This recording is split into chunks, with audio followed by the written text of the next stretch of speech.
So, things seems to be very different, looks new, you're fresh, yes or no? Absolutely. आधी अधूरी सी नींद से हम लोग जो जाग के भाग के यहाँ तक पहुँचे थे तो शायद कुछ अच्छा नजर आ रहा है. Okay, very good. So once again, good morning to all of you, my dear friends. Welcome to this session of Bhagavad Gita in modern words. When we say Bhagavad Gita, हमारे मन में अनेकों ख्याल आते हैं, हमारे मन में अनेकों चीज़ों का विचार आता है कि वो क्या है इस भगवत गीता में जिसको पढ़ने के लिए हजारों लोग कहते रहते हैं, लाखों लोग कहते रहते हैं, जिन्होंने नहीं पढ़ी वो भी कहते रहते हैं. मजे वाली बात तो ये है कि जिन्होंने नहीं पढ़ी है वो भी कहते रहते कि भाई भगवत गीता को पढ़ो, તને તારા જીવનનો બધો જ જે છે જવાબ આમાંથી મળી જશે. તેમાંથી મને ટાઈમ નહીં મળ્યો. Right. The point is that कहीं ना कहीं ईश्वर जो होता है वो आपको कहीं से भी कोई भी रास्ते से आपको सही रास्ता दिखाने के लिए हिंट्स देता है. और वो हिंट कोई भी हो सकते हैं, इंसान के स्वरूप में हो सकता है, परिस्थिति के अनुसार हो सकता है, या फिर मान लो कि बाजू में कोई आके गया है, उसके फोन में वो बात कर रहा है और आपको सुनाई पड़ता है. जैसे मान लो कि आपको कुछ डिसीजन लेना है, कुछ ऐसे इंपॉर्टेंट डिसीजन लेने, जैसे एग्जाम्पल के तौर पे मुझे ये कोर्स करना चाहिए या नहीं करना चाहिए, इस चीज को लेकर आप बहुत भारी विचार में है और कहीं ना कहीं ये सोच रहे हैं कि क्या मुझे ये करना चाहिए नहीं करना चाहिए, ये सब आप सोच रहे हैं. और अचानक से बाजू में से कोई फोन पे बात करना है और बात करते करते ये कह रहा है कि अरे भाई नहीं करूँ यार, तू मुकने तन नहीं मजा आवे, और आपको ये सुनाई पड़ता है. हम लोग ये सोच रहे हैं यार ये कितना जोर से बोल के जा रहा है, उसको समझ नहीं आता है कि फोन पे धीरे बात करते हैं. You should know that people are around, थोड़ा सा तमीज सीखना चाहिए यार, कैसे बात कर रहा है. हम लोग उसको नजरअंदाज कर लेते हैं. यस और no? Right, we avoid it. कोई फोन पे बाजू में से बात करके गया है, बोलता है कि भाई नहीं करवानो, नहीं मजा आवे, हमने सुना. अब बाकी हम लोग अपने ही उस विल को जो है हम लोग आगे ले जाते हैं और कोर्स करते हैं.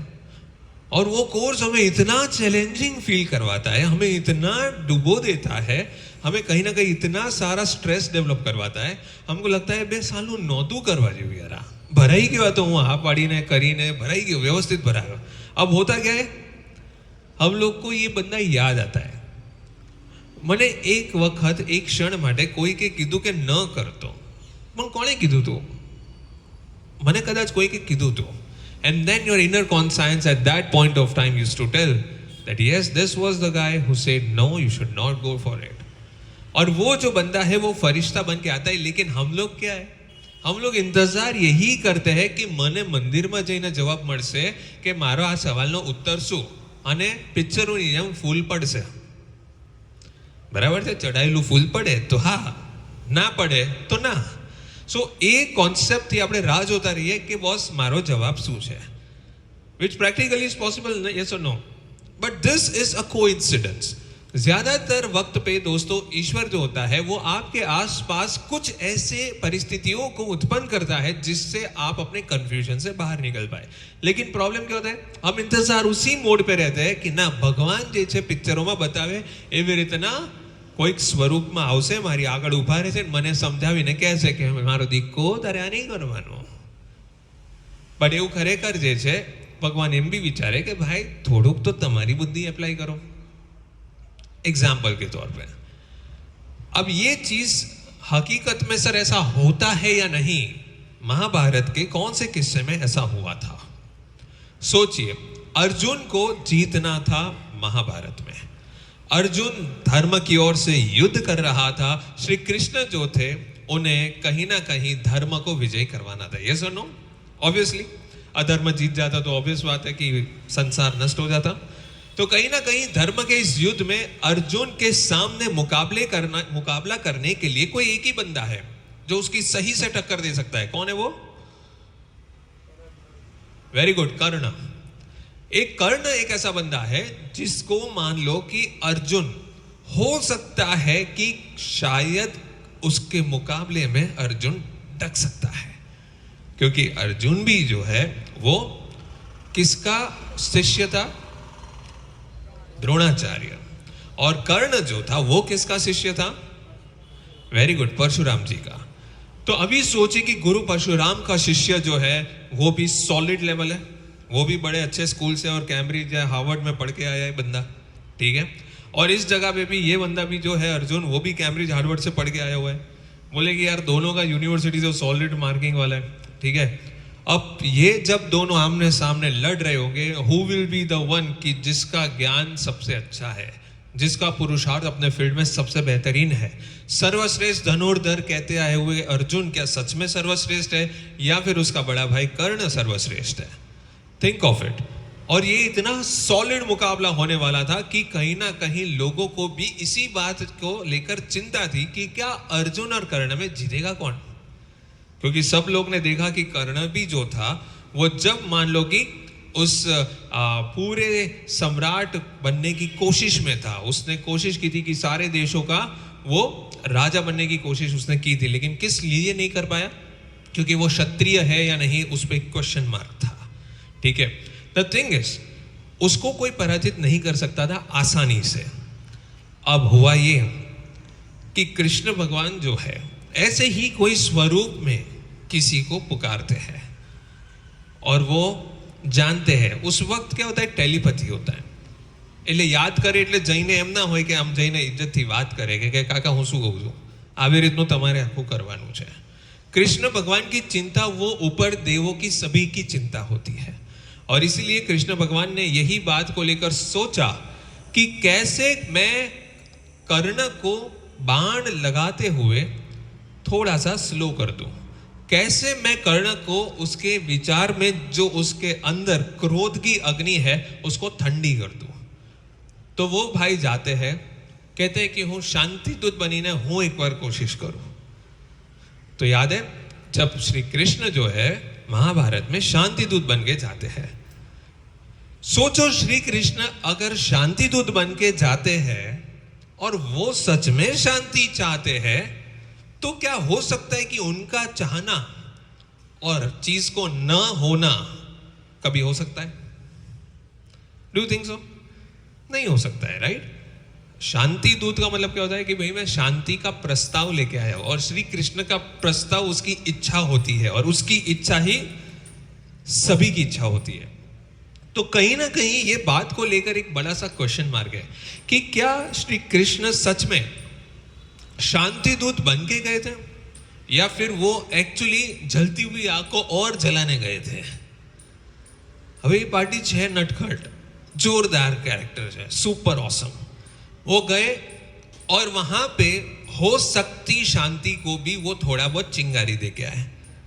जैसे दुर्योधन को सीधा जाके इंसल्ट किया, हूँ तारे ત્યાં नहीं जम्मू बका, एंटर થતા જ બોલો કે મારા ત્યાં આવો, મારી હવેલી આવો, તમારા માટે જોરદાર પકવાન તૈયાર કર્યું છે, તમારા માટે જોરદાર રૂમ તૈયાર કર્યો છે, બરાબર છે। અને એ બધી જ વસ્તુ કોના કહેવા ઉપર દુર્યોધને તૈયાર કર્યું? તો ભીષ્મ પિતામહે।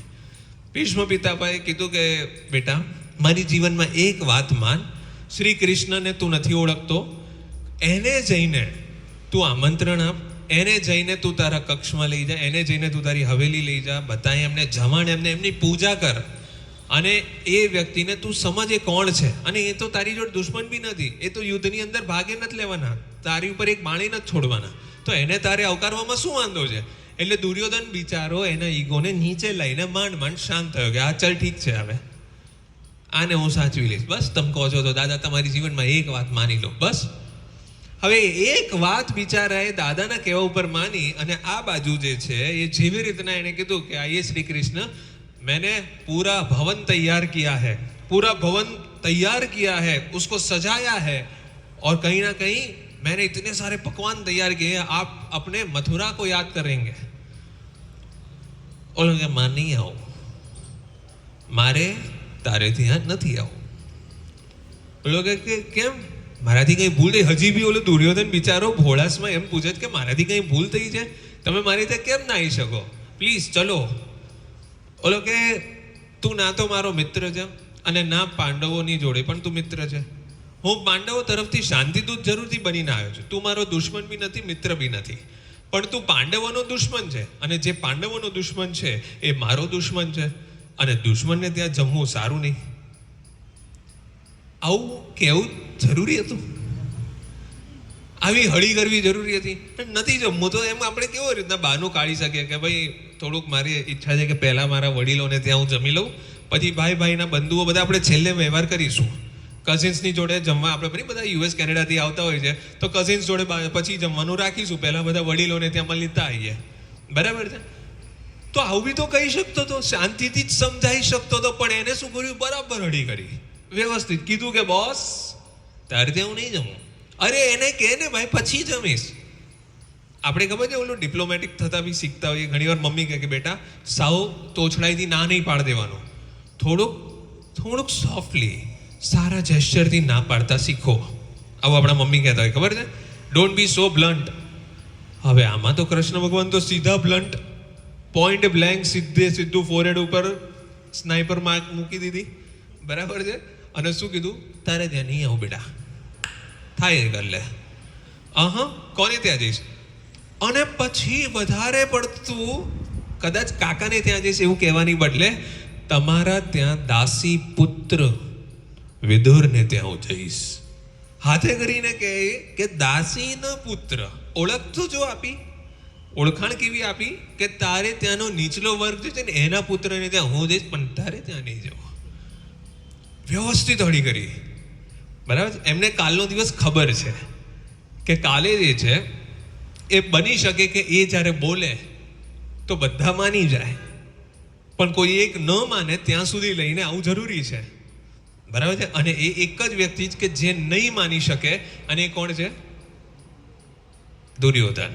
અને કૃષ્ણ ભગવાન જ્યારે બોલે તો 100% બધા જ માની જાય, અને દુર્યોધન પણ માનવાની તૈયારી સુધી કદાચ બી આવી શકે, પણ એને એટલો બધો ઇરિટેશન મોડ ઉપર લઈ લીધો હોય, એટલો બધો એંગર મોડ ઉપર લઈ લીધો હોય કે એને કંઈ પણ કાનમાં સમજ જ ન પડે, કાનમાં એ ધ્વનિ જ ન પહોંચે, મગજમાં એની વાત જ ન ઉતરે, ત્યાં સુધી જતું રહે. ઘણી વાર નહીં તમારી જોડે માની લો આ તીર્થન મિત ઝઘડતા હોય એકબીજા જોડે, મારે તારું કશું સાંભળવું જ નથી, બરાબર છે? તું એક નંબરનો આવો છે, બરાબર? અરે પણ મારી વાત મન નથી સાંભળવું, એટલે તમે એની કોઈ પણ વાતને મગજ સુધી ઉતારો જ નહીં, બરાબર છે?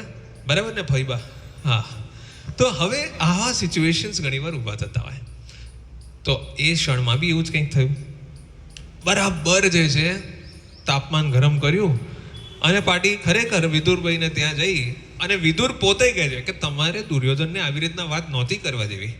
તમે આવું કઈ રીતના કહી શકો કે ભાઈ હું આને ત્યાં જમીશ ને તમારે ત્યાં નહીં રોકાવું? આનાથી તો એનો ઈગો વધારે ગરમ થશે, તમે વધારે એની અંદર કોલસો બાળ્યો. કૃષ્ણ ભગવાન કહે કે હું જે કરું છું એની અંદર જો મને ભાવ ન મળે અને એનો ભાવ મને સ્પર્શ ન થાય તો હું એ નથી કરતો. દુર્યોધન જે છે એને મને આમંત્રણ આપ્યું, પણ એ આમંત્રણ શબ્દોમાં હતો, એનો ભાવ નહોતો. અને તમારો જે છે એ શબ્દ પણ નહોતા, તમે આમંત્રણ બી નહોતું આપ્યું, પણ તમારો ભાવ હતો કે મારે કૃષ્ણને મારા ત્યાં લાવવા છે, એને મારે એકવાર જમવા માટે બોલાવવા છે, તો હું તો તમારે ત્યાં રહેવાઈ ગયો. તમારી પાસે શબ્દો પણ નહોતા કહેવા માટે, તમે શબ્દોથી બોલ્યા પણ નહોતા, પણ છતાં બી હું તમારી પાસે તમારા ભાવને જોઈને આવી ગયો. એટલે કૃષ્ણ જે છે it's a very unique personality. You don't need to speak that कि हे कृष्ण, आपके बोलने के वो अंत तक आपकी जीभ जो है वो नीचे भी छुए तब तक में तो वो आपके अंदर हो जाता है, इतने तक है वो श्री कृष्ण. तो वो बोलता है कि आपका भाव जो होता है वो महत्व होता है, that is what is important, right? एक छोटा सा एग्जाम्पल आगे इसको बढ़ाते हैं. अब सोचो कि वहां पे गए, उन्होंने युद्ध का जो था वो थोड़ा मोटा माहौल जो है उसने सेट कर दिया, बोले कि फुल ऑन युद्ध करવું જ છે. ઓલે એટલે સુધી પહોંચી ગયો કે ભાઈ એક અણી પણ સુઈ की नोक बराबर की भी भूमि मैं પાંડવો को नहीं दूंगा. છેલ્લે એટલે સુધી કીધું કે બગા 5 ગામ આપવા જ બોલ, 5 નાનકડા ગામ આપવા તૈયાર. ઓલો કે હું એક સોયની નિપ બરાબર બી જગ્યા કે ભૂમિ પાંડવોને નહીં આપું. વિચાર કરો કેવું પાર્ટીને ગરમ કર્યો હશે, इमेजिन करो. એટલે that is the tendency of anger he brought to this Duryodhana. Okay, ये हो गया शांति दूत वाला किस्सा. पार्टी बाहर जा रहा है, उसको पता है अब मेरे को लौटना है, फिर सीधा युद्ध के मैदान में मिलना है, तो सबको जाके मिल रहे हैं, सबको जाकर मिल रहे हैं. वो द्रोणाचार्य के पास गए, बोले कि हे द्रोणाचार्य.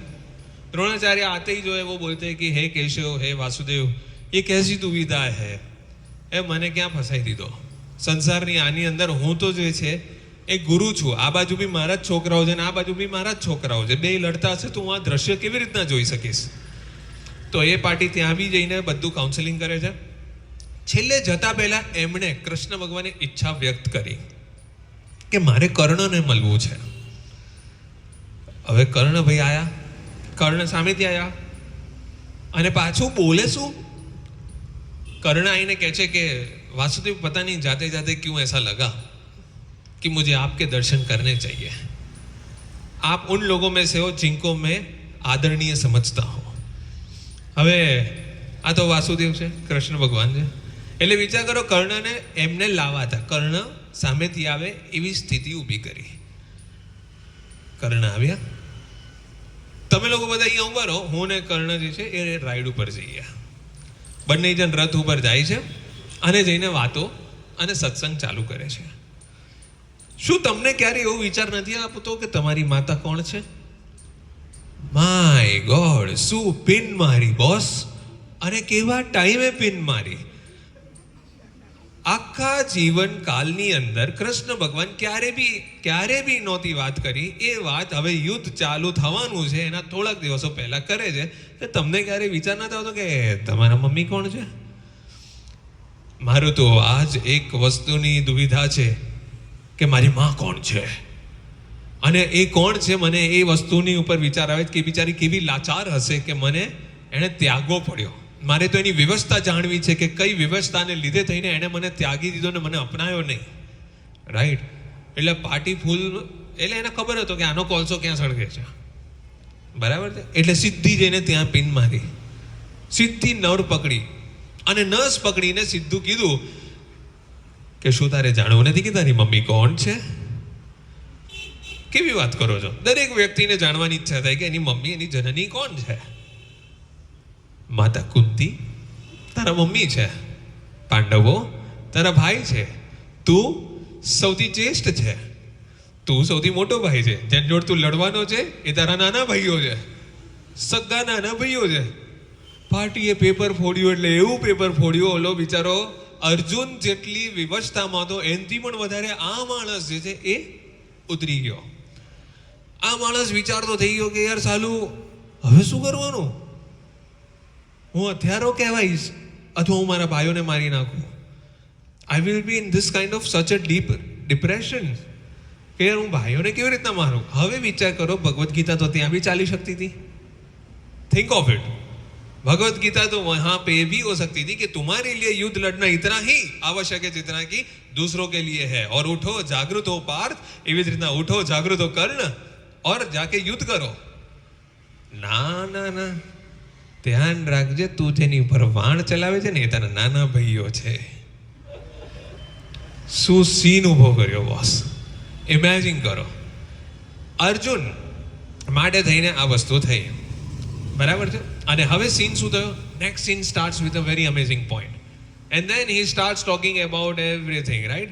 और कर्ण लास्ट में यही बोलता है कि माता कुंती ने 5 पुत्रों को देखा है, उसके 5 पुत्र जीवित रहेंगे, दैट इज फॉर श्योर. उन्होंने अपने जीवन काल में 5 पुत्रों को अपना समझ के रखा था, तो 5 ही पुत्र जो है वो जीवित रहेंगे. So either he will die and Arjun has to stand, or else Arjun will die and he will stand. And then he took out a promise and said कि अब आपने ये बात जो कही है ये बहुत गलत समय पे की है. अब मैं वो बाण कैसे चला सकता हूँ जो अर्जुन मेरे अनुज को मार डाले? I cannot do that. I can never do that. But yes, I will not let also my nishtha get compromised. My loyalty and my dedication get compromised. In that point also Shri Krishna gives an opportunity and tells कि तू मारी जोड़े चल અને ત્યાં ઇન્દ્રપ્રસ્થ ચલ, અને તને જેન્યુઅનલી કહું છું, 5 ભાઈઓ તને સ્વીકાર કરશે, તને રાજમુકુટ તને પહેરાવશે, યુધિષ્ઠિર તને પોતે રાજા ઘોષિત કરશે. હું તને એ લોકો વતી તને વચન આપવા તૈયાર છું. આપ્યું નથી હો, તૈયાર છું. કૃષ્ણ ભગવાન છે એકો એક શબ્દો પકડીને બોલ્યા અને એ કહે છે કે I am ready to vouch them as well. Now think of it, वो बोलता है कि यार मैं ऐसा दोस्ती कैसे हो सकता हूं जो आखिरी वक्त पे मुकर के दूसरों की पार्टी में चले जाऊं. Think about this. એટલે કૃષ્ણ ભગવાનને ખબર હતી કે આ નહીં માને, પણ મેં એને ઓપ્શન આપ્યો, તારે આવવું હોય તો ચલ, right? They will welcome you, they will be also asking and greeting you the way like a brother. But no, वो बोलता है कि नहीं, मेरी निष्ठा मेरे दुर्योधन के लिए है. उसने उस वक्त मुझे स्वीकार किया जब कोई स्वीकार करने को तैयार नहीं था. उसने उस वक्त मुझे कहीं अंगराज बनाया, अंग देश का राजा बनाया, जब कोई मुझे सुपुत्र कहकर पुकारता. Think of that. He gave me respect. He gave me place in the society. He gave me an identity. And so I am in debt of my friend. એટલે આ જીવનકાળમાં તો છે ને કૃષ્ણ ભગવાન આ પોસિબલ નથી કે હું જઈને એને છેલ્લી ઘડીએ છોડી દઉં. કૃષ્ણ ભગવાન કે સારું, પણ મારા દિલમાં તારું સ્થાન હંમેશા રહેશે. એટલે પછી કર્ણ બી સ્માર્ટ માણસ છે, પરશુરામ શિષ્ય છે, સારી એવી યુનિવર્સિટીથી ગ્રેજ્યુએટ થયેલા છે. તો એ બી કહે છે કે હું તમારી લીલા સમજુ છું કે શું આ વસ્તુ તમે આ ક્ષણે કહીને મારા હાથમાંથી એ તીરો તમે લઈ લીધા જે અર્જુનને મારવાના હતા. અને કૃષ્ણ કહે કે એ તું જે સમજે, તને એટલું જ્ઞાન કરાવું મારી ફરજ હતી કે તું કોનો પુત્ર છે. જ્ઞાન આપવું એ મારું કામ હતું, એ મેં મારું કર્મક્ષેત્ર પૂરું કર્યું. હવે તું બાણ ચલાવી શકે તો તારી વાત છે, ન ચલાવી શકે તો બી વાંધો નહીં. પણ તમે વિચાર કરો કે અર્જુનને તો એણે બાણ ચલાવવા માટે કેટલો મોટિવેટ કર્યો છે કે નહીં? પણ કર્ણને એટલું મોટિવેટ કર્યો, ઉલટાનું એની પાસેથી તો બાણ મુકાવડાવી દીધા. ટેલિપથીથી ઇન્દ્રદેવ જોડે કોન્ટેક્ટ કર્યો, ટેલિપથીથી ઇન્દ્રદેવ જોડે કોન્ટેક્ટ કર્યો. ઇન્દ્રદેવને કહે છે કર્ણની પાસે સૂર્યનું કવચ છે, બોસે કુંડલ અને કવચ એ લેવા પડશે. પાર્ટી એના વગર અજય છે, એની સાથે અજય છે, તો એ કઢાવવા પડશે આપણે કોઈક રીતે. તો વિચાર કરો, ઇન્દ્રદેવ પોતે એ ધરતી પર એક નાનકડા સામાન્ય બ્રાહ્મણનું સ્વરૂપ લઈને આવે છે કે નહીં? હવે વિચાર કરો, ઇન્દ્રદેવ બ્રાહ્મણનું સ્વરૂપ લઈને આવે છે, યુદ્ધ કોનું થવાનું છે? પાંડવોને, દુર્યોધનને, એ લોકો વચ્ચે. કર્ણ એ યુદ્ધમાં ભાગ લેવાનો છે. દેવ પોતે એક સ્વરૂપમાં આવીને એની પાસે માંગે છે. કયા સમયે? જ્યારે માની લો કે સૂર્યને જળ ચડાવીને કર્ણ કોઈ પણ વસ્તુ આપવા તૈયાર થઈ જાય છે, એ ક્ષણે કે એ ના નથી પાડતો, એ દાનેશ્વર કહેવાય છે. વિચાર કરો આ જ સિનેરિયો હવે તમારા ઉલઝેલા સવાલો જોડે, કે કોઈક વ્યક્તિ અલગ સ્વરૂપમાં આવીને બાજુમાં વાતો કરે છે અને તમને એ વસ્તુ સંભળાય છે. ઓલી જગ્યાએ ઓલો વ્યક્તિ ડાયરેક્ટ વાત કરે છે કે તું મને તારા કવચ આપી દે, અને આ વ્યક્તિ અહીંયા અલગ જ લેવલે કોઈક વાત કરે છે, અલગ સ્વરે વાત કરે છે, પણ એ તમને સંભળાય છે, તમને કહેવા માંગે છે.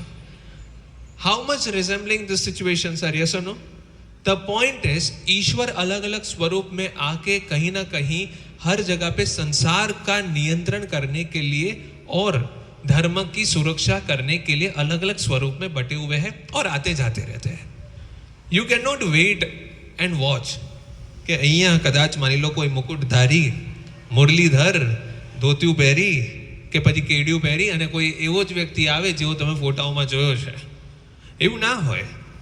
It comes and goes and it is actually planning. સંસાર અને આખા બ્રહ્માંડને નિયંત્રણમાં રાખવા માટે થઈ ને it has to play something. હવે વિચાર કરો એક નાનકડા એક્ઝામ્પલની, કે હમણાં થોડા દિવસો પહેલાં લાઈક અ મંથ એગો તમે લોકોએ જોયું હતું નાસાએ સ્પોટ કર્યો, સૂર્યની અંદર હોલ પડ્યો, સૂર્યની અંદર કંઈક જ્વાળામુખીઓ ફૂટી, બરાબર છે, બધું બહુ સૂર્યની અંદર એક્ટિવિટી થઈ. એ ઇન્ડિયાવાળાએ કોઈએ સ્પોટ કર્યો? ઇન્ડિયાવાળા કોઈ એની અંદર ઉતર્યા બી ખરા? Did you find any such news that Indian people are engaged in this and all these things? Right? હવે આ આવ્યું ડાયવર્ટ કરવા માટે. લોકોનું ફોકસ ક્યાંક ને ક્યાંક ડાયવર્ટ થાય છે, કોઈક બીજા વસ્તુ ઉપર એટેન્શન ગ્રેબ ન થાય એટલે બીજી વસ્તુ ઉપર ગ્રેબ કરે છે. Things are happening in such a way around कि जहाँ पे लोगों का अटेंशन जो है वो डाइवर्ट होता रहे। ये ऐसी ही बात है जैसे मान लो कि मुद्रा के पोर्ट में 11,000 किलो का कोकेन आया था और उसी वक्त पे आर्यन पे केस चल रहा था। तो हुआ क्या, पूरा मीडिया का फोकस आर्यन पे चल रहा है और मुद्रा के पोर्ट पे 11,000 किलो का ड्रग्स जो बरामद हुआ था उसका क्या होगा? There is no substantial evidence with the media now and there is no also the media not taking it up. So think about this कि संसार में सारी चीज को डाइवर्ट कहीं ना कहीं से होती रहती है। तो सर हवे विचार करो तो मारो आनंद आमा क्या है? Why are we talking about this? We are talking about this because we are the reason of our sadness and we are the reason of our happiness. Remember this. You can blame no one in this world for your sadness. You can blame no one for your situation at present. That is very simple. आप ही जिम्मेदार है अपनी पूरी सृष्टि की रचना करने के लिए। If you beautify it, you are the one who beautified it. If you are totally, hammering on your own leg, it's you who just were holding the hammer, right? So try to understand this. अब ये चीज कृष्ण भगवान ने ऐसे ही समझाई है कि पूरी महाभारत जो है, पूरी भगवत गीता जो है, ये जरूरत क्यों पड़ी? क्योंकि इतने सारे अलग अलग चैप्टर्स महाभारत में हुए हैं जहां पे भगवत गीता का जिक्र हुआ है, ऑलरेडी हुआ है। It's not the first time की भगवत गीता की बात हो रही है। टेल मी वन थिंग, ये छोटा सा अभिमन्यु 16 साल का था जब उसका सबसे पहला युद्ध हुआ। किसके साथ? सीधा कौरवों के साथ। द फर्स्ट युद्ध वॉज महाभारत। વિચાર કરો, છોકરો હજી 10ની એક્ઝામ બહાર પાડીને આવ્યો છે અને પહેલી જ એક્ઝામ આપવાની આવી કઈ યુનિવર્સિટીની, અને એ બી પોસ્ટ ડોક્ટરેટની, એના જેવી વાત થઈ। હવે એની સામે 16 વર્ષની ઉંમરે આટલો નાનો છોકરો, શું એના માટે કાકા નથી? એના માટે બી તો ઇમોશન્સ એટલા બધા છે, પહેલી વાર જોવે છે। ઓહો મારા પપ્પાના ગુરુ, કેમ છો? નમસ્કાર, પપ્પા જોરદાર છો, તમે જ્ઞાન આપ્યું, જોરદાર હો પપ્પા, જબરજસ્ત છે। તો એમને નમસ્કાર કરે, આ છે તે છે। હા પપ્પાને તમે તૈયાર કર્યા, very good, so nice of you, બહુ સરસ તૈયાર કર્યા છો। હા આવો તો આ બગડ, આવો તલવાર લઈને માર તમને। Can this way of feeling get transited immediately? Not possible, right? उसका मतलब ये हुआ कि काका, चाचा, या तो फिर मान लो कि ये सारे जो रिलेशंस थे, गुरु जिसको देखना है, कृपाचार्य जो उनके कुल के गुरु थे, ये सभी लोग तो जो थे वो सामने खड़े ही थे। तो अभिमन्यु को ये दिमाग में नहीं आया कि यार आ तो मारा परिवार वाला जो हूँ एमने केवी रीतना हजी तो पहली बार मळुं छुं, सीधे सीधું કાપા કાપી। तो आ विचार એને नहीं आयो है। એને બી તો શિસ્તા અને બધી વસ્તુ શીખવાડી હશે કે બેટા વડીલને મળ્યું એટલે પહેલા પગે લાગો, નમો। આ તો પહેલા વડીલને મળો તો સીધું ચપ્પુ કાઢ્યું। તો આ વસ્તુનો વિચાર તો આવ્યો જ હશે। That means Abhimanyu was knowing something before Arjun. And what he was knowing, और उसके गुरु कौन थे? अभिमन्यु के गुरु कौन थे? स्वयं श्री कृष्ण उसके गुरु थे। सोचो, श्री कृष्ण स्वयं उसके गुरु थे और वो श्री कृष्ण ने ये बात उससे क्यों छुपाई और उसको क्यों नहीं सिखाई कि चक्रव्यूह से निकलना कैसे है? जो गुरु ये जानता है कि भविष्य में इसका अंत यहीं पे होना है, तो वो गुरु उसे ये क्यों नहीं सिखाता है कि उससे निकलना कैसे है? Think of it. चक्रव्यूह से निकलना सिर्फ 2 लोग पूरे महाभारत, 3 लोग पूरे महाभारत में जानते थे। एक कौन था? स्वयं द्रोणाचार्य, दूसरा अर्जुन, तीसरा श्री कृष्ण, राइट? फिर जो थे भीष्म पितामह और वो सब, ऑफ कोर्स वो जानते हैं, वो बात अलग है, लेकिन जब वो लड़ाई हो रही थी तब की बात है। Now think of this scenario my dear friends, कि इस सिनेरियो के अंदर श्री कृष्ण जानते थे कि इसको ये पार्ट करवाना जरूरी है। आ ट्रिगोनोमेट्रीનો પાર્ટ છે જ્યાં એની વિકેટ વાગવાની છે, આ સબ્જેક્ટ એનો કાચો રહી જશે તો પાર્ટી 10માં ફેલ થશે। તો એ સબ્જેક્ટ પર ધ્યાન કેમ ના અપાયું? તું સમજે જ મારી ભાવના કુશલ, રાઈટ? જ્યારે સરને ખબર છે ટ્રિગોનોમેટ્રીમાં પાર્ટી ફેલ થશે જો પેપરમાં પૂછાયું તો એ વખતે શીખવાડવું જોઈએ ને ટ્રિગોનોમેટ્રી બી, પણ એ ન શીખવાડ્યું। Now that is the mystery and that's where the things start. कि एक गुरु भी जो होता है वो हमेशा भविष्य को भले ही जाने, लेकिन उस बालक को भी कभी ना कभी जैसे जिसकी उम्र बढ़ती है उस हिसाब से उसको वो सीखना जरूरी होता है, right? So what are the consequences of that? We all know that कि उस युद्ध के अंदर चक्रव्यूह की वजह से वो बेचारे बाहर नहीं निकल पाए। और हम ये जानते हैं कि भगवत गीता अभिमन्यु भी जानता था। दूसरी तरफ कहीं ना कहीं कोई सिचुएशनल चीज ऐसी हो सकती है कि जब कभी चक्रव्यूह का पाठ आया हो तब जो है शायद कहीं से बुलावा आया हो और वो पाठ अधूरा ही रह जाता हो। That is also the scenario. ऐसा तो है नहीं कि हम लोग श्री कृष्ण को ये पॉइंट करें कि भाई तेनो सिखवाड़ू, राइट? हो भी सकता है कि उसने सिखाने की कोशिश की हो और उसी वक्त कोई आता है और बोलता है कि आपकी माता श्री आपको याद कर रही है, एम કરીને अभिमन्यु मम्मी पास जतो રહ્યો है।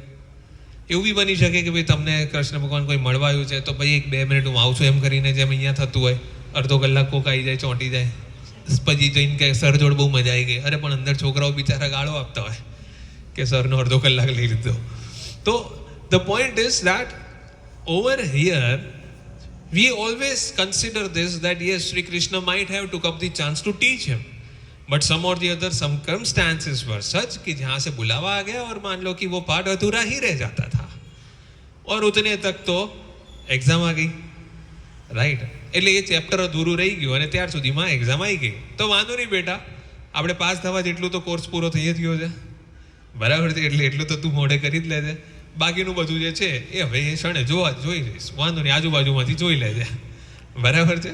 Okay, so now the scenario starts over here. कहा गया था कि जब वो माता की कोख में थे तब माता जी आधे अधूरी कहानी से सो गए थे। यस और नो? એ ક્ષણે ઊંઘ આવી, એ ક્ષણે માની લો કંઈક એવું ખાવું કે માની લો કે પેટ ભરાઈને ઊંઘ આવી જવી। All these things are what? Pre-planned, something happening by its own, yes or no? Right? किसी का आना, कुछ कहना, किसी का उसी वक्त पे सोना, राइट? और मान लो कि भाई काका तो दर वखते बहुत सरस सरस गाड़ी चलावे છે અને ખબર નહીં એ જ ક્ષણે શું થયું ને એમને ઝપકી આવીને પાટી ઘૂસી ગઈ ટ્રકમાં। બાકી તો એમનું ડ્રાઇવિંગ રાત સુધી ખેંચી લઈને બધી રીતનું કરતા, બધું પરફેક્ટ જ હોય, ક્યારે બી આવો ચાન્સ ન લેતા। So what happened at that particular point of time? Things changed. So the point is somewhere around in this scenario there is something that is always going pre-planned. There is something wherein we are the madhyam, we are the medium. So happiness and sadness is a state of mind which is not permanent. It is a state of mind. Happiness and sadness is a state of mind wherein we have to just handle it for some time. It is just a momentary thing to handle it for some time, because consider yourself to be the madhyam of something. પાપા નહીં માન રે યાર હું કેટલી વાર એમને કહું છું કે મારે આ ત્યાં જવું છે, યુએસએ જવું છે, કેનેડા નથી જવું, પપ્પા યુએસએની જ પાછળ પડ્યા છે। તો there is something, don't worry, don't get irritated, don't get frustrated. Why? Because there are high chances that you will be someday definitely be something as a part of a medium, and then you will ultimately say સારું થયું યાર કે Canada ના ગયો, USA गयो, right? सो तब तक के लिए हम लोग क्या होते हैं? फ्रस्ट्रेट बे यार नहीं मानता। અને તમે જે વસ્તુ પરાણે કરાવડાવો ને, તમે જોજો કે આખા મહાભારતની અંદર દરેક કિસ્સામાં જેને જે જોઈતું હતું બધાને બધું જ મળ્યું છે એની જીત પ્રમાણે। દુર્યોધનને માની લો આખું રાજ્ય જોઈતું હતું, મળ્યું બી ખરા, બરાબર છે? આ લોકોને પણ રાજ્ય જોઈતું હતું, એ લોકોને બી મળ્યું। તમે જોજો દરેક પાત્રમાં જેને જે જોઈતું હતું બધાને બધું જ મળ્યું છે। That is a very good understanding. आप देख लेना, आराम से एनालाइज करो तो सारे कैरेक्टर्स जो भी महाभारत में थे उनको जो भी कुछ चाहिए था सबको सब कुछ मिला उसकी जिद के हिसाब से। लेकिन ऊपर बैठे कृष्ण को और विष्णु जी को करना क्या होता है? बैलेंस करना होता है। માની લો મિત જે છે, મિતનું સપનું છે કે ભાઈ માની લો પપ્પા મમ્મીને આખા વર્લ્ડની ટૂર કરાવડાવી, સાથે આખું ફેમિલી જે છે એ લોકો વર્લ્ડ ટૂર કરાવડાવે, તો એવી રીતે એની ઈચ્છા છે. તો એને એ સિચ્યુએશનને સર્જન કરવા માટે હવે એને કેટલી વસ્તુઓમાં પાર્ટિસિપેટ કરવો, ક્યાં ક્યાં એને માની લો કે ફ્રસ્ટ્રેશન ડેવલપ થવા જોઈએ, તો એ ટ્રિગરથી એ વધારે કમાવા માટે ઉકસાય, આખા ફેમિલીને સ્પોન્સર કરી શકે ત્યાં સુધી એને એટલે સુધી ઇન્સ્પાયર કરવો અને એનું સ્ટેટ ઓફ માઇન્ડ અને વેવલેન્થ ત્યાં સુધી લઈ જવી, આટલે સુધી ઊભું કેવી રીતના કરવું એને, એના માટેની સિચ્યુएशंस डेवलप થાય. That is what is the thing. तो हम अपनी इच्छाओं को जो रखते हैं और फिर जो आने वाली सुनामियों का सामना करते हैं, हम फिर ये कहे कि मारा जीवन में आ सुनामी केम, तो मारो दीको तारा जीवन में आ सुनामीओ એટલા માટે કેમ કે તે જે માંગ્યું એના માટે મારે આ સુનામી પર તન ચડાવવો પડે તો તું જઈને એ વાદળું પકડી શકીશ. બરાબર છે? So that is the point, that whatever you are desiring and then whatever you are facing is to actually take you to that level of what you are asking for. And remember, you will get every single thing, but make sure it should be not your jid. It should be not the part of your lobha, your मोह, right? क्योंकि बाद में जैसी जिसकी वो demand, अगर उसके पीछे का हेतु और मोह जो है, इंटेंशन जो है, अगर वो लालच है, ज्यादा उसके अंदर अपने फायदे का भाव है, तो समझ लो वो उतना ही विनाशकारी अपने लिए बनता है. और इसीलिए इच्छा ऐसी रखो, हमेशा से मैं ये कहता हूं कि मैं लोगों के लिए ये कुछ करना चाहता हूं, तो वो ईश्वर ऐसे ही सर्जन करता है, हमें इतना सक्षम बनाता है कि हम लोगों के लिए ही इतने हेल्पफुल हो जाए, हम लोगों के लिए ही इतने सक्षम हो जाए, तो अपना लेवल भी ऐसे ही बढ़ता जाता है और लोगों के लिए हम करना चाहते हैं. That is a positive gesture और करना ही चाहिए. यस और no? Right. So that is the beauty of art, right? So this is also mental clock, sharply exact 8:30. See? So આવું આવશે, મેડિટેશનથી આ વસ્તુ પણ આવશે. ઘણીવાર આપણી ઊંઘ ના ઉઠતી હોય ને, હા ખબર જ ના પડી 5 વાગી ગયા, 5 વાર એલાર્મ વાગી ગયો હશે, બિચારા મમ્મી ત્યાં જઈને ઉઠીને આવ્યા હશે, બેટા તારું શું વાગે છે આટલું, અને આપણને એમ થાય કે મમ્મી મારે જવાનું હતું તો ભૂલી જ ગયો. So this is a mental clock which goes on, right? So now my dear friends, this is a day too wherein we create our own happiness and we are destroying our own happiness. Bhagavad Gita says that everyone has to just handle the situation, right? Road रास्ता जो है वो express highway जैसा अगर होगा तो तुमने starting में एक्साइटमेंट आवे 180 ખેંચો યા, પણ પછી જે છે વડોદરાના આમ શું કે હજી તો નડિયાદ નહીં આવ્યો હોય ને ત્યાં સુધીમાં તો તમને હવે એમ થશે કંટાળો આવે યાર, કેટલી ખેંચવાની ગાડી, right? So that is the thing कि वडोदरा तक पहुंचते पहुंचते हम लोग खाली रास्ते को और प्लेन रास्ते को जो है उसका सफर करते करते बीच में से ही थकना शुरू हो जाएंगे, बोले यार कंटाळो आवे. But the roads which are very bumpy, which makes you crazy, gives you a feel and a memory, right? केवो रस्तो हतो, આગળ દેખાતું જ નહોતું, ખાડો એટલો ઊંડો કે આપણને ગાડી કાઢતા આમ ઊભા થઈને બારી ખોલીને જોવું પડે કે ગાડી અંદર જશે તો બહાર નીકળશે કે નહીં. એ સફર તમને કેટલું યાદ રહે? લાગે ને કે જોરદાર કંઈક ને કંઈક ઓફ રોડિંગ કર્યું વ્યવસ્થિતનું, બરાબર ને? આમથી આમ ગાડી બહાર નીકળે તો પહેલા બમ્પરનો ઘચાક કરતો અવાજ આવે, પાછળથી બહાર જાય એટલે પાછળનું ટેલ બમ્પર જો એ ઘચાક કરતો અવાજ આવે, આપણને અંદરથી 2 સેકન્ડ માટે ગયું પતી ગયું પપ્પા બોલશે, બરાબર છે? સો આ પછી તો અહીંયા તો અમુક લોકો તો ગાડી પતાવીને આવે, પછી આ પ્રથમ જેવા તો બધા લોકો ગાડી આખી આખી સરખી કરીને આવી ગયા હોય. પપ્પાને પછી ખબર પડે કે અચ્છા બેટા ગાડી આટલી ચોખ્ખી કેમ લાગે, પપ્પા કલર કરાયો. એમને ખબર ન હોય કે બાયણા બદલાઈ ગયા છે, બરાબર? તો આવા આવા લોકો બી આપણે ત્યાં જોરદાર સિતારાઓ આવતા હોય છે. So the point is that happiness, this is the mystery of life. You cannot unfold tomorrow today, and you will never enjoy if you unfold things that is coming tomorrow and if you start knowing things today. જ્યોતિષને ત્યાં જઈને એમ કહે ને કોઈ કે ભાઈ આવી રીતના તમારે શું કહેવાય આવનારા દિવસોની અંદર તમને નોકરી આટલા લાખ રૂપિયાની મળી જશે, તો you will be waiting for it. હા પાર્ટી મળી જશો એટલે તમે રિલેક્સ થઈ ગયા, બેસી જશો ખુરશીમાં. ઓલું જે અત્યારે શ્રમ ચાલતો હોય ને, રાઈટ? બધી જગ્યાએ એપ્લાય કરતા ફરતા હોઈએ કે સાલું ક્યાંક ઇન્ટરવ્યૂ સેટ થાય, ઓલો માણસ ઠંડો થઈ જાય, આવતા અઠવાડિયે નોકરી મળવાની જ છે, હવે રાહ જોવો. that's where you are actually relaxing. If you know future, you get weak. Remember this.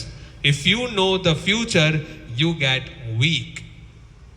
So future creates weakness. Knowing the future, unfolding the future create you very weak. Okay.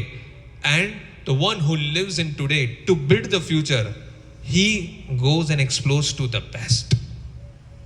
हम अपने कल को निर्माण करने के लिए अपने आज को पूरा फुल फोर्स से इंजन पे जोर लगा दे, तो that person is actually beautifying his future to the best, right. So make sure that every day should be such कि कहीं ना कहीं वो प्रोडक्टिव हो. You should make it productive. Productive का मतलब ये नहीं है कि કેટલા છાપ્યા છે, that is not at all productive. બરાબર છે, એ તમારા માટે ટેમ્પરરી છે. જેમ કે હવે તીર્થનું રિઝલ્ટ આવ્યું, પાર્ટી આપશે એટલે બિચારાએ કમાયેલા જેટલા રૂપિયા એમેઝોન પર વસ્તુઓ વેચીને જે 25,000 રૂપિયા કમાયા હશે એ પાર્ટી હમણાં ઉડાડી દેશે. અઠવાડિયાની અંદર પાર્ટી પૂરો 0-0 કરી દેશે. એ મને ખબર ને, બરાબર છે. એટલે એ શું છે, this is all monetary things are not productivity. Something that can last forever. What is that? Something that can last forever. What is that? Very good. Your knowledge, your skills, sharpen your skills, right. अपने अपनी खूबियों को और तेज बनाना, धारदार बनाना, ये जरूरी है. That is something amazing. और दुनिया में इतना कुछ हो रहा है and we are knowing nothing about it. हम जो ज्ञान लेके बैठे हैं, उससे हम लोग जो ईगो लेके बैठे हैं, वो ज्ञान और वो ईगो संसार में होने वाली घटनाओं में के कंपैरिजन में एक छोटे से बिंदु बराबर भी नहीं है, right. So first and foremost, ego should be extremely zero, bottom, underground it. ठीक है, वो होना ही नहीं चाहिए. The reason behind that is कि कहीं ना कहीं ईगो के वजह से बंदे के अंदर जो है वो इनपुट ऑफ द इंफॉर्मेशन को धीरे धीरे रोकने लगता है. He becomes resistive because of ego. मन खबर है, मन ना समझाए. See, that will not let information and knowledge get inside you, right. और काफ़ी बार जो ईश्वर का स्वरूप लेके भी आने वाले लोग जो होते हैं, जो आपको ये कहते हैं, अरे ध्यान रखજો, આ કરતો નહીં, મને ખબર પડે યા તારે પડવાની જરૂર નથી. એટલે ઓલા ભગવાન કે okay, as you wish, go ahead, fall down, again call me, I will definitely come. બરાબર છે. તો પછી કોઈક નાનો છોકરો આવે ખાડામાં પડ્યો ત્યારે કે આવી જાઓ કાકા, આવી જાઓ, હું તમને ઉઠાવી લઈશ. અલા તું કોઈક મોટાને લઈને આવી ને યાર, તું પડીશ નીચે. Again getting into ego. તારાથી નહીં થાય તો કોઈ મોટાને લઈને આવે, તારા હાથથી તો તું નીચે પડીશ. બરાબર છે. અરે પકડો તો સહી, ક્યાં પતા वो कोई हनुमान जी का ही स्वरूप हो અને એ બાલ હનુમાન હોય ને તમને આમ કરીને ઉપાડે. તમારી જોડે બી ચમત્કાર થઈ શકે, પણ વિશ્વાસ તો રાખો, ઈગોના વાદળામાં તમને ચમત્કાર થતા દેખાતા બંધ થઈ જાય છે. જેમ કે એક નાનું એક્ઝામ્પલ, ગાડીમાં અમે આવતા હતા અહીંયા, પ્રથમનો ફોન આવ્યો. પ્રથમ કહે કે સર આખું આ લોકોએ ધોયું છે જોરદાર, આખું ભીનું ભીનું છે, અડધો કલાક સુધી સુકાશે નહીં એટલું ભીનું છે. મેં ફોન મૂક્યો અને મેં મેડમને કીધું, મેં કીધું કે આપણે આપણું કર્મ કરવાનું અને પછી જે છે સુકવવું ન સુકવવું પ્રકૃતિનો નિયમ છે. તો એ આપણે નહીં વિચારવાનું અને આપણે ચિંતા નહીં કરવાની. Let things happen. જો ઈશ્વર અથવા યુદ્ધ જીતવા માટે તેના વાદળા વચ્ચે લઈ શકે છે, તો પાણી સુકવવા માટે કંઈ એટલા એફર્ટ કરવાની જરૂર નથી. આપણો ઇન્ટેન્શન, આપણો હેતુ બહુ પ્યોર છે કે લોકોની સગવડતા જેટલી થઈ શકે આપણે કરી શકીએ. બરાબર છે. શાંતિથી બેસાય, ખુલ્લામાં બેસાય, પ્રાણાયામ કરવા હોય તો ખુલ્લી હવામાં સવારે ઝાડ નીચે કરીએ, એ મજા આવે, રાઈટ. તો we try our extremes to get things get in to the comfortable zone. પછી એમાં પાણી સુકવવું ન સુકવવાની ટેન્શન જે છે એ આપણે લેવાની જરૂર નથી. છોડી દો શ્રી કૃષ્ણના હાથમાં. અને ચાલુ થયું એ પહેલાં પ્રોગ્રામની બધું સુકાયેલું હતું, right? So that is something that you have to believe in miracles, and miracle happens to those only who believes in it. तो जादू आपके साथ भी जीवन में हो सकते हैं. Okay, so last but not the least, let's close all our eyes and let us recall the beautiful essence of our life.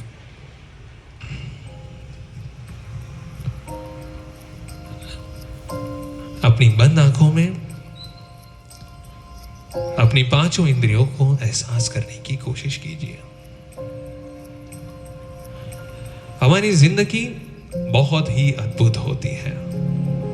It is a beautiful nature, it is a beautiful life around, हम आनंद को खोजते रहते हैं कि किस दिशा में, कौन सी सोच से और क्या करने से हमें खुशी मिले।